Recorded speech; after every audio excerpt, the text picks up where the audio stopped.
लगता है किसी ने हमारे फार्म को इस बीमारी का एड्रेस दे दिया है। ये बीमारी हमारे फार्म से जाने का नाम ही नहीं लेती। हर बैच में ये बीमारी हमारे फार्म में आ जाती है, हमारे चिक्स को परेशान करती है, हमारे प्रॉफिट को लॉस में बदल सकती है। अगर आप भी एक फार्मर हैं तो इस वीडियो को पूरा देखिएगा, आपको भी पता चलेगा इस बीमारी से होने वाले नुकसान और इस बीमारी से बचाव के क्या क्या रास्ते हो सकते हैं और इस बीमारी होने के जो कारण होते हैं वो भी हम इस वीडियो में बात करेंगे।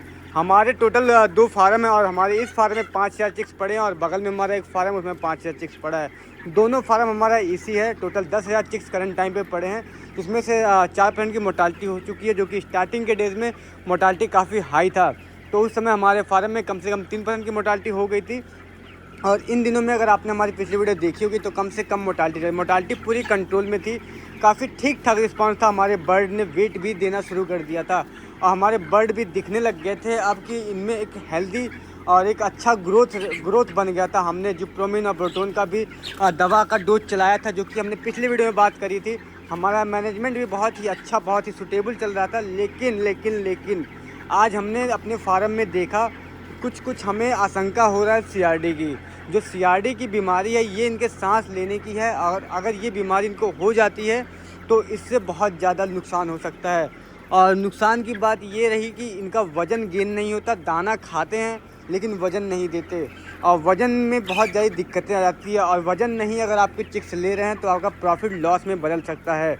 और बात करें कि अगर ये बीमारी होती कैसे है, तो ये बीमारी होने का जो रीज़न रहा, ये बाहर की जो ठंड हवाएं, गर्म हवाएं फार्म में आती हैं और फार्म के अंदर का जो टेम्परेचर है वो बैलेंस नहीं करता।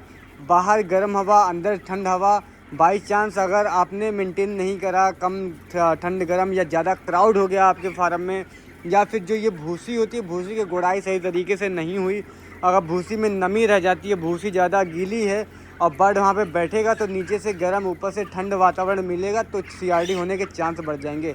जैसे कि एक इंसान को होता है ठंड गर्म मौसम की वजह से उनको जुखाम सर्दी जैसी समस्या हो जाती है, तो ये समस्या देखने को मिलती है ज़्यादातर, इस वजह से सीआरडी हो जाता है। और इसमें अगर हम एक फार्मर को बताएं तो अगर एक फार्मर होने के नाते अगर आपके फार्म में सीआरडी हो जाता है तो सीआरडी के क्या क्या उपाय हैं। हमने काफ़ी सारे उपाय को पिछले बैचेस में अप्लाई करा है, जो कि बहुत ज़्यादा फ़ायदेमंद नहीं रहा, बहुत ज़्यादा प्रॉफिटेबल नहीं रहा। हमारा लॉस ही लॉस हुआ है। मेडिसिन भी काफ़ी ज़्यादा चलाई, काफ़ी ज़्यादा टेस्टेड मेडिसिन चलाई, काफ़ी फार्मर ने जो कहा कि ये खिलाओ, वो पिलाओ, इसका घोल दो, उसका घोल दो, हमने मैक्सिमम चीज़ों पे अप्लाई करा, लेकिन कुछ बेहतर रिस्पांस नहीं रहा। हमारे 4-5 बैच पहले की बात करूं मैं तो हमारे फार्म में सीआरडी हो गया था, जो कि सीआरडी के फेज़ में था। सीआरडी मतलब कि हाई कंडीशन में, लास्ट कंडीशन पे सीआरडी था और हमने उस समय पे सिटीजन, पैरासीटामॉल और आस्थालिन का डोज दिया था। और इसको देना कैसे है, अगर हमारे फार्म में देखेंगे कि कल की वीडियो में कि जो इसके डोज होते हैं, डोज को हम कंफर्म कल आपको वीडियो में बताएंगे कि किस तरीके से, कितने मात्रा में, कितने बर्ड पे कौन से डोज और कितनी दवाई देनी है। और अभी फ़िलहाल हमारे चिक्स में जो सीआरडी के साउंड है बहुत ही हल्की, बहुत ही बारीकी है और सभी चिक्स में नहीं हुआ है, कुछ चिक्स में हुआ है। इसमें मुझे लगता है, मेरे अनुभव के हिसाब से, जो हमारे चिक्स में सीआरडी हुआ है और जो हमारा इस साइड का पार्टीशन है, इस साइड के पार्टीशन में नहीं हुआ है। इस साइड के पार्टीशन में कहीं कुछ बर्ड में सीआरडी की खिच की आवाज़ आ रही है। और खिच की आवाज़ आने का जो रीज़न अभी मुझे समझ में आ रहा है, या फिर कुछ टाइम से मेरे दिमाग में चल रहा था कि इस वजह से सीआरडी हमारे फार्म में आ रही है, क्योंकि हमारा इसी फार्म है। हमने सब से पैक रखता हूँ और काफ़ी मैनेजमेंट पे भी बहुत ध्यान देता हूँ। जो हमारी पिछली वीडियो अगर आपने देखी होगी तो हम डेली अपनी फार्म को बहुत ही ज़्यादा अच्छे से मेंटेन भी करते हैं, काफ़ी हार्ड वर्क भी करते हैं अपने फार्म में, ताकि सारी चीज़ें बहुत ही अच्छे तरीके से और बैलेंस पूर्ण रूप से चलता रहे। तो अभी जो हमें लगता है सीआरडी आने का जो रीज़न है, यहाँ का मौसम, इसके इर्द गिर्द का मौसम, कम से कम 10 फीट 15 फीट के आसपास का मौसम, इधर का टेम्परेचर ठंड रहता है। और ठंड रहने का जो वजह समझ में आया, जो ये कूलिंग पैड चलता है, कूलिंग पैड से जो ठंड भाप टाइप का जो होता है, हवा खींचता है, वो ठंड हवा रहता है एज ए AC टाइप।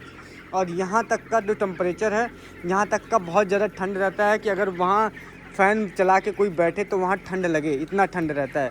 तो यहाँ तक तो जो ये एग्जॉस्ट फ़ैन होता है, यहाँ तक जो हवा खींचता है, उसकी वजह से यहाँ तक का टेम्परेचर बहुत ही ज़्यादा कूल, बहुत ज़्यादा ठंड रहता है। लेकिन जैसे जैसे टेम्परेचर को इधर बढ़ाना होता है, तो जो फ़ैन होती है, अगर फ़ैन को कंटिन्यू हम 3-4 फ़ैन डेली रात दिन चलाएँ तो शायद मेंटेन रहेगा पूरे फार्म का टेम्परेचर। फिर भी ये कहना गलत नहीं होगा कि आगे की तरफ में जो एडजस्टिंग जो कूलिंग पैड के आसपास के एरियाज़ में काफ़ी ज़्यादा ठंड मौसम रहता है। और ठंड टेम्परेचर रहने का जो रीज़न है, ये फ़ैन जब हवा इधर की तरफ से सक करता है तो आगे का टेम्परेचर ठंड कर देता है। बाकी जैसे जैसे हम इधर की तरफ बढ़ते हैं, इधर की तरफ गर्म हो जाता है, गर्म हवाएं रहती हैं। और गर्म हवा की वजह से जो टेम्परेचर मेंटेन नहीं होता है, बर्ड का आना जाना इधर से उधर बना रहता है और उनको शीत गर्म जैसी अनुभूति हो जाती है और उनको ये CRD जैसी समस्या आ जाती है। और अभी हम अपने फार्म की बात करें, जो टेम्परेचर हमारे फार्म का फ़िलहाल, तो वो अभी 29.1 डिग्री है, जो कि काफ़ी ठीक ठाक और एक अच्छा टेम्परेचर को ये दर्शाता है। काफ़ी ठीक ठाक हमारे फार्म के अंदर का अभी रूटीन और बैलेंस चल रहा है। काफ़ी हमने अच्छे से अपने फार्म को मेंटेन और मैनेज करा है कि कोई ऐसी गंभीर समस्याएं हमारे फार्म में ना आए। अभी CRD हमारे फार्म में मुझे अंदेशा है CRD का, क्योंकि कुछ आवाज़ हल्की फुल्की मुझे CRD की लगी है। कल हम इस पर विशेष रूप से ध्यान देंगे और इस पर जो भी दवाइयाँ हमारी तरफ से हो सकती है, हम दवाइयाँ भी देंगे और आपको भी बताएंगे कि अगर CRD हो जाता है तो कैसे दवाई देनी होती है, किस तरीके से और कितने डोज कितने मात्रा में देनी होती है। और अगर आपने हमारी पिछली वीडियो को नहीं देखा है तो पिछली वीडियो को भी देखें, काफ़ी ज़्यादा इन्फॉर्मेटिव और ग्राउंड लेवल की इन्फॉर्मेशन हम आपको देते हैं, जो हम अपने पोल्ट्री फार्मिंग में करते हैं, जो वो प्रॉफिट और लॉस का भी हम जो भी गलतियां करते हैं, वो सारी चीज़ें हम एज इट इज़ आप तक पहुंचाते हैं बिना किसी फ़िल्टर के। अगर आपने भी हमारे चैनल को सब्सक्राइब नहीं किया तो चैनल को सब्सक्राइब करिए, वीडियो को लाइक करिए और अपने फार्मर दोस्त के साथ भी शेयर करिए, ताकि वो भी इस फार्मिंग की लाइन में एक सक्सेसफुल फार्मर बन सके, काफ़ी अच्छा डिसेंट ऑफ अमाउंट अर्निंग कर सके। मिलते हैं डे 27 के नए अपडेट में। तब तक के लिए आप हमारे चैनल को सब्सक्राइब करके रखिए। धन्यवाद।